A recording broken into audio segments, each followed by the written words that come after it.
আওয়ামী লীগের বিষয়ে আর কি বলবো? আওয়ামী লীগ নভেম্বর মাসে অনেক চেষ্টা করেছিল তারা যে একটা পার্টি, তারা যে একটা তাদের যে সাপোর্ট আছে সেটা প্রমাণ করার জন্য।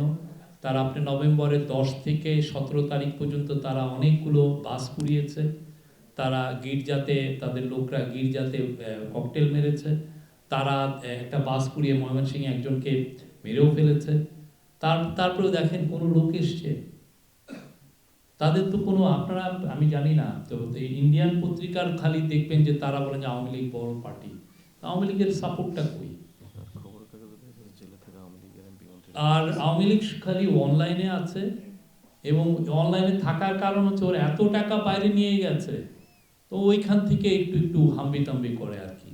হ্যাঁ, চোরটাদের কাজ কি? অনলাইনে এসে চিল্লাচিল্লি করা। ওদের কোনো ধরনের কোনো পাবলিক সাপোর্ট আছে কিনা আমি জানি না। আর ওই নির্বাচন প্রতিহত করার আমি তো কোনো ইয়ে দেখি না। ও একটা একটা মিছিল ডাকলে কোনো লোক হয় না। আপনি দেখেছেন ওদের মিছিলে কোনো লোক হয়? 10 সেকেন্ডের মিছিলে ডেকে 10টা সেলফি নিয়ে আস্তে করে সরে যায়। বিশেষ করে সর্বশেষ যে নির্বাচন হয়েছে সেখানে যে কজন পর্যবেক্ষক এসেছিল এবার তার চেয়ে বেশি এসেছে। কিন্তু আমরা আসলে অন্তর্বর্তীকালীন সরকার বা আমাদের নির্বাচন কমিশন জোর দিয়েছে কোয়ালিটি অফ দি অবজারভার। কারণ যে কাউকে ধরে এনে আপনার অবজারভার হিসেবে আপনাদের সামনে উপস্থাপন করে এবং তাদের কাছ থেকে নির্বাচন সম্পর্কে সার্টিফিকেট নেওয়াটা আমাদের ইন্টারিম গভর্নমেন্টের লক্ষ্য ছিল না। আমরা চেষ্টা করেছি এমন সব পর্যবেক্ষক যারা আপনার আন্তর্জাতিক পর্যায়ে বিভিন্ন সময় নির্বাচন পর্যবেক্ষণ করেন তারা যেন আসতে পারেন। বেশ কয়েকটা দেশ, বিশেষ করে পাকিস্তান, ভুটান এবং মালয়েশিয়া, তাদের প্রধান নির্বাচন কমিশনাররা থাকবেন। ওআইসির আপনার নির্বাচন কমিশনের একটা আপনার টিম আছে, তাদের যিনি প্রধান ইসলামিক কান্ট্রিগুলোর পক্ষ থেকে তাদের প্রধান যিনি উনি আসবেন। কমনওয়েলথের পক্ষ থেকে ঘানার সাবেক প্রেসিডেন্ট উনি নির্বাচন পর্যবেক্ষক দলের নেতৃত্ব দেবেন। আপনার কমনওয়েলথের যে দলটা আসবেন সেখানে সেনেগালের সাবেক পররাষ্ট্রমন্ত্রী, মালদ্বীপের সাবেক পররাষ্ট্রমন্ত্রী তারা আসবেন। তুরস্ক থেকে যে দলটা আসবেন সেটা তাদের পার্লামেন্টারি একটা রিপ্রেজেন্টেটিভ থাকবেন বেশ কয়েকজন, তাদের 12 সদস্যের একটা দল আসবেন।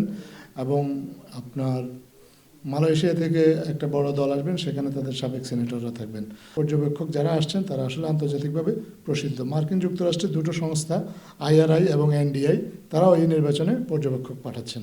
Asian network of election monitoring, আমি নামটা এই মুহূর্তে অ্যানফ্রেল, তারা একটা বড় পর্যবেক্ষক দল পাঠাচ্ছেন।